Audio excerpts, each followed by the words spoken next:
This is probably one of the weirder games for me to cover, even though unlike the last one, this is firmly in the science fiction genre. The reason for that is because Sid Meier's Alpha Centauri isn't an RPG or a first-person game. It's a strategy game, frequently described as 4X. I'll get into that later. But nevertheless, there is story here, and not just the one that emerges within the game. How it came to be is a rather interesting story in and of itself. Let's start with the first half of that title, the name Sid Meier.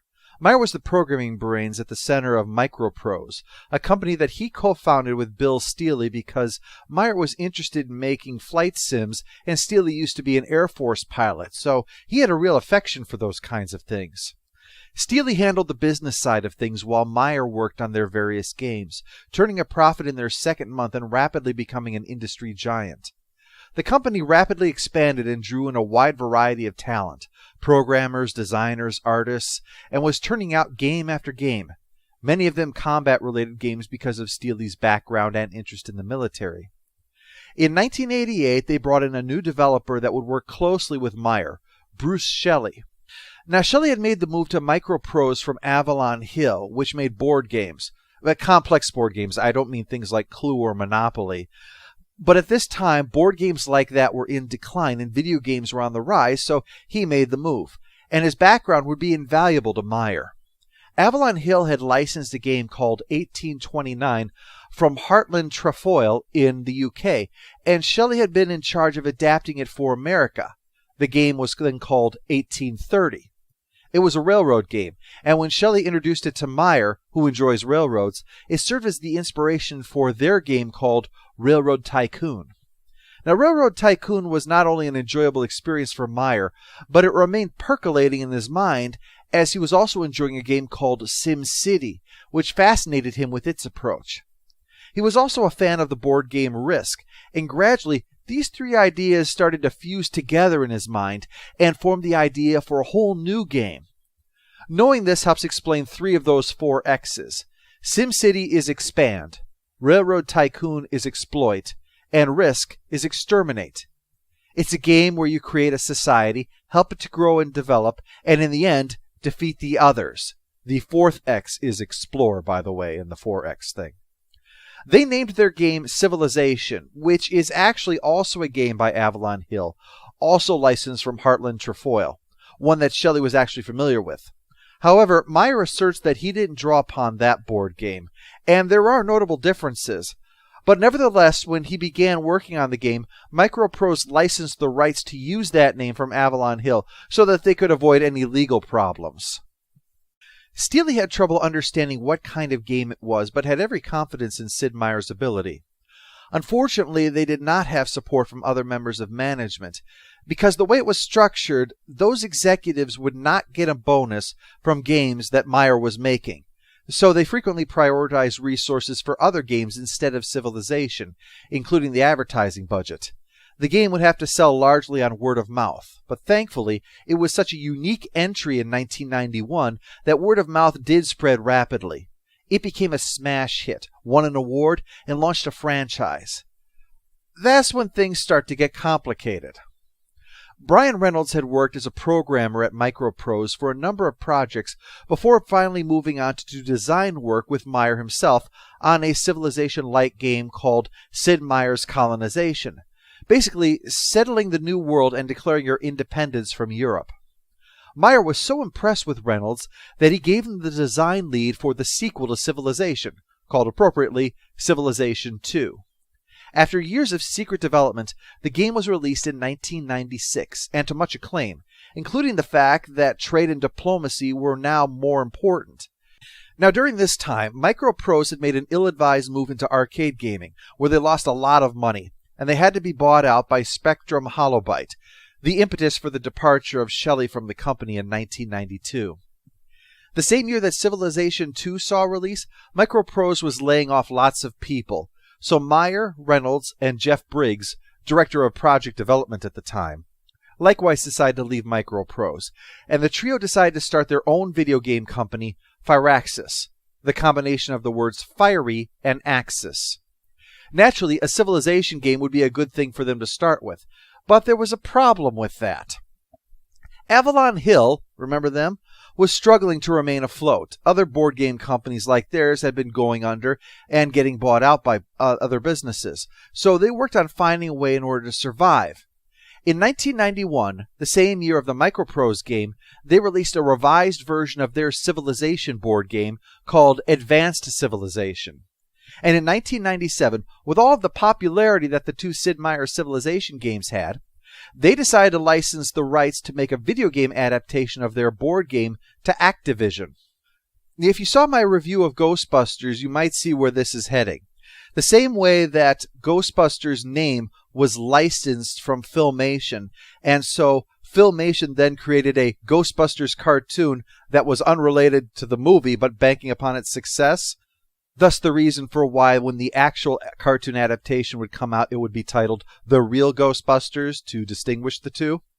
So too was their concern that the Activision title would be drawing from the Microprose audience, who assumed that this was in some way related to the popular Sid Meier games, when in reality it was based entirely upon the Avalon Hill board game, which consequently could cut into their sales and create a negative impression over the Microprose games. So they were making a lot of unfriendly noises. So Avalon Hill and Activision decided that the best defense was a good offense. So they launched a lawsuit against them over their use of the name Civilization. Well, once you've got the lawyers involved, things get all screwed up. So that means that there was no chance that there was going to be a Civilization 3 anytime soon. If you're curious, the end result of all of this was that Microprose used a little legal judo in order to win this.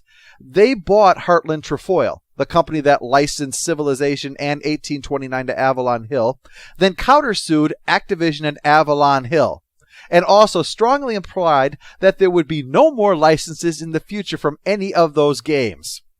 So Avalon Hill found itself trapped between a rock and a lawyer, and when all was said and done, the result was that Avalon Hill and Microprose were both bought by Hasbro Interactive, which now put all the rights to Civilization in one company. But of course, sorting all that crap out was going to take years, and naturally the team at Firaxis didn't want to wait that long. So they had an inspired idea.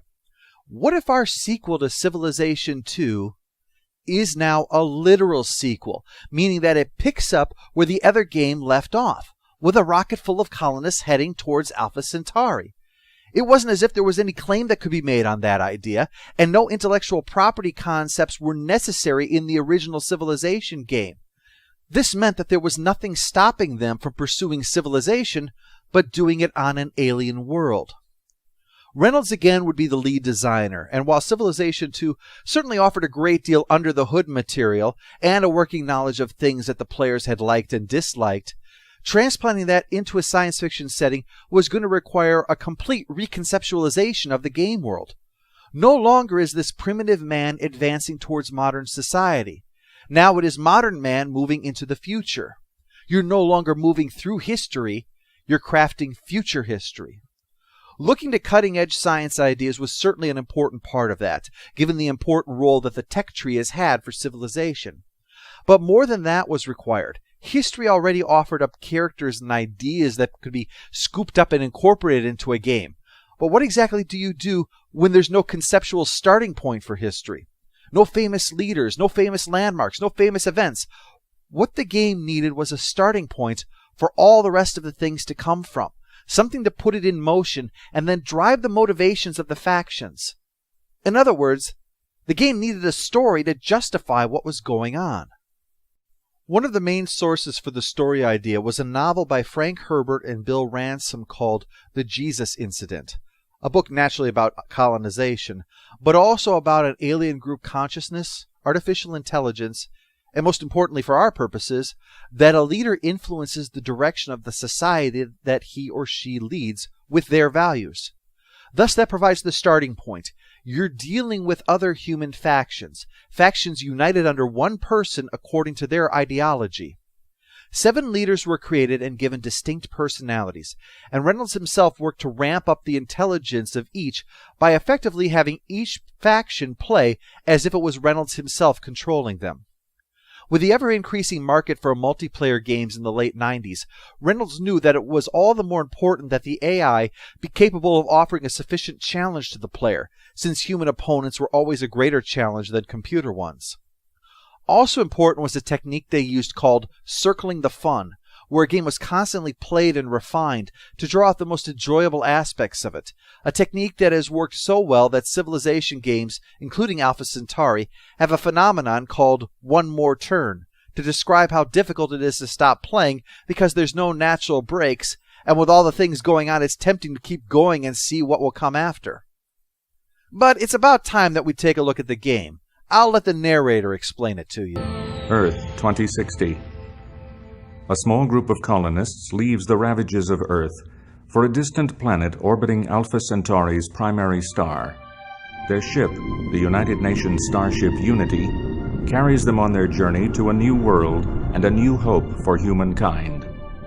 Along the way, a reactor malfunction damages the Unity, precipitating a crisis among the ship's 7 most powerful leaders. As they enter the Alpha Centauri system, the crew splits into 7 distinct factions, divided not by nationality, but by ideology and their vision for the new world.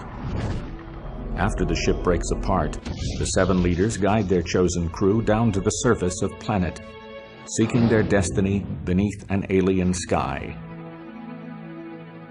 And these factions are important.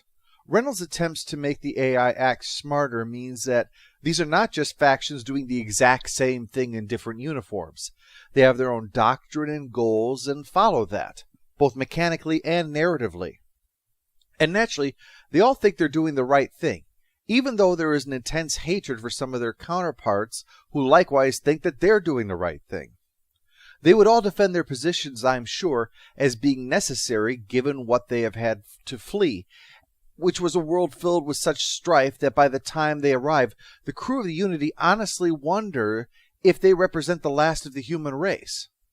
As such, this conflict becomes all the more important, and so it is vital that their perspective succeeds. Deidre Skye is a militant environmentalist, a botanist from Scotland.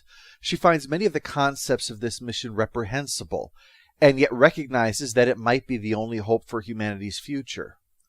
What needs to be learned from the strife they're escaping is that humanity, to have a future, must strive to exist within a balance with nature. Once that has been achieved, then there won't be any need for strife. Harmony will be a natural byproduct. Therefore, the only choice is to establish a society focused entirely around ecological responsibility.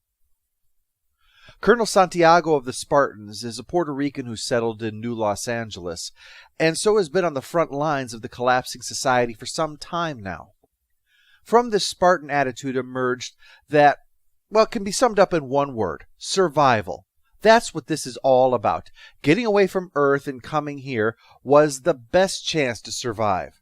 And now they're going to be tested by an alien environment, and by those who refuse to embrace the same path. But the survival of the human race was the entire reason this mission was launched. Whatever pie-in-the-sky ivory tower bullshit fascinates you means nothing if you and your kind are wiped out.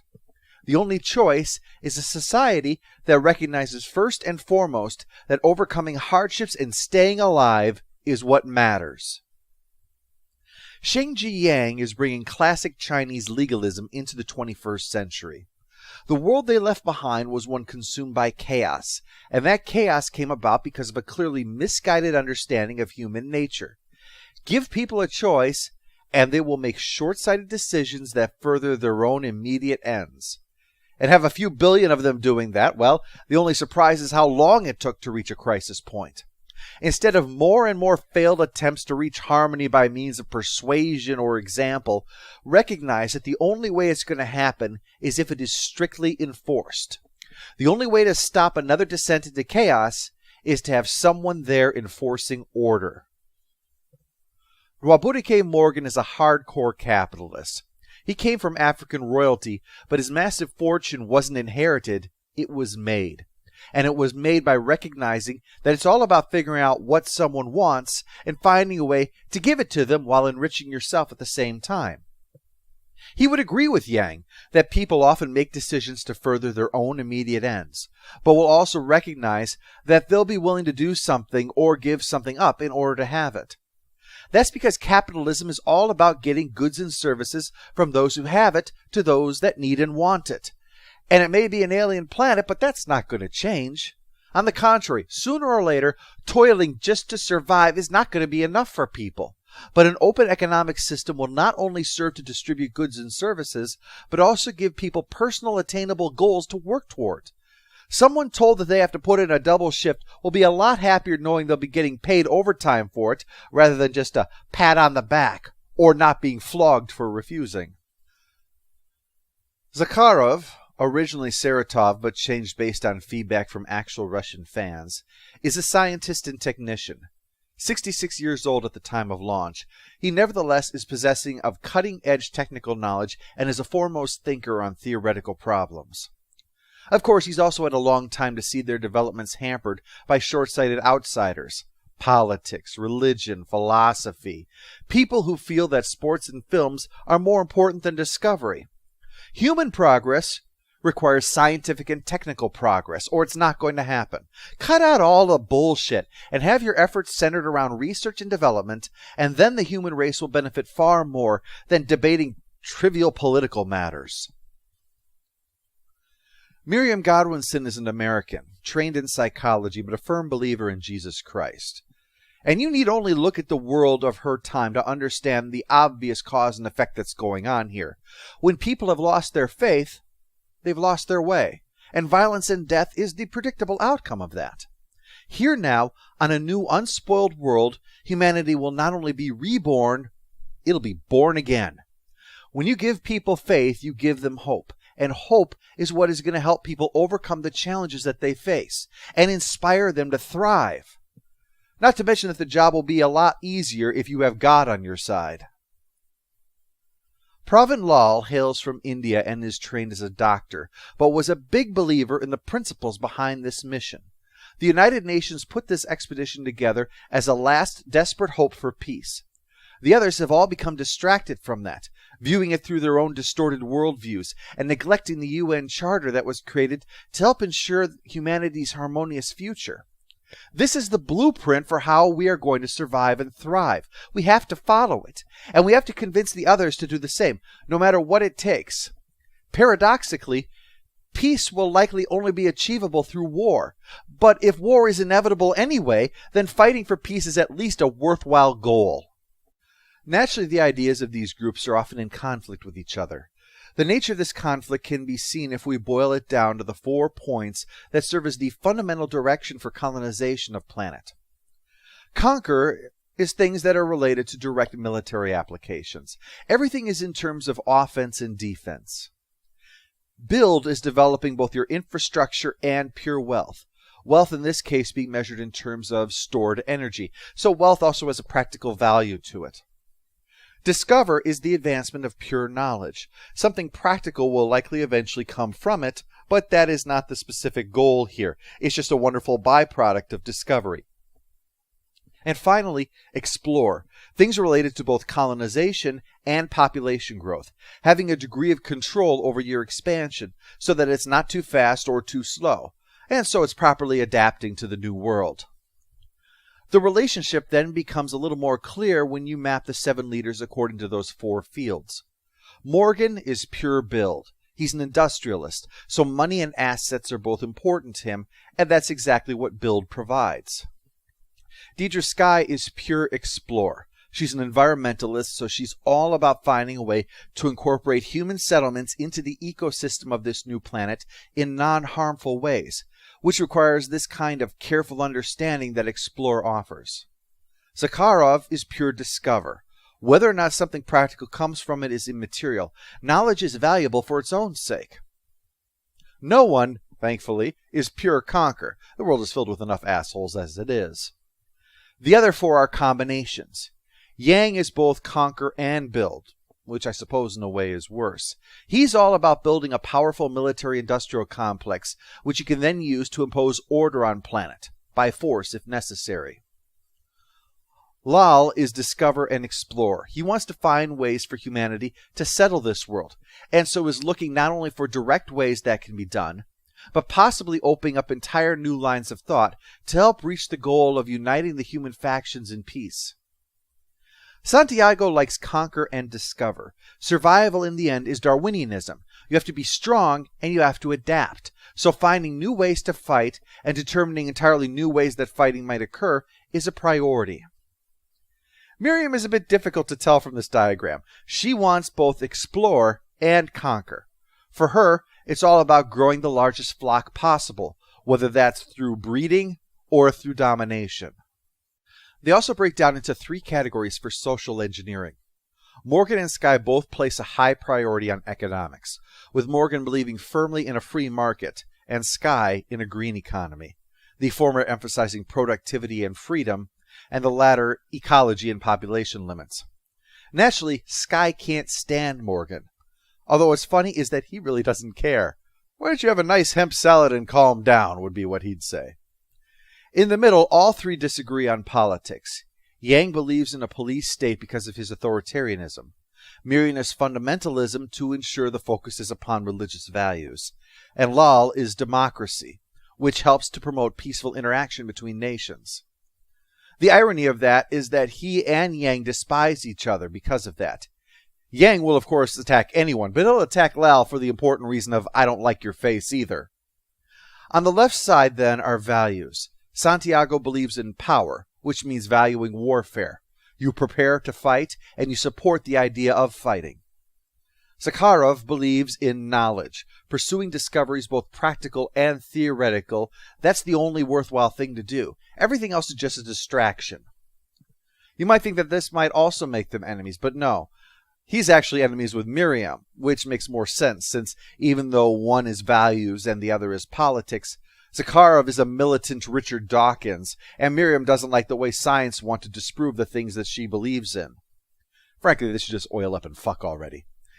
If you're curious, there's an expansion game called Alien Crossfire, which introduces 7 more factions, which helps to complete the enemies list here. The free drones hate Skye's green economy because it gets in the way of their workers' paradise. Santiago's military pursuits are opposed by the Data Angels, basically what happens if Anonymous had taken over a country. And Morgan's true enemy turns out to be aliens. All aliens are communists. You might think they're little green men or little gray men, but no, they're all pinkos all the way through. These aspects go a long way towards adding to the verisimilitude of the game, making them consistent and recognizable nations. While I don't mean to disparage the civilization line, there was always something funny about Gandhi the warmonger and Genghis Khan the industrialist. This is never the case with Alpha Centauri. Pavan Lal will go on the warpath despite being the peacemaker, but he will never abandon the UN Charter no matter what you offer him. And even if you play as Chairman Yang, you can't compel him to give democracy a chance. It is antithetic to what the human hive stands for.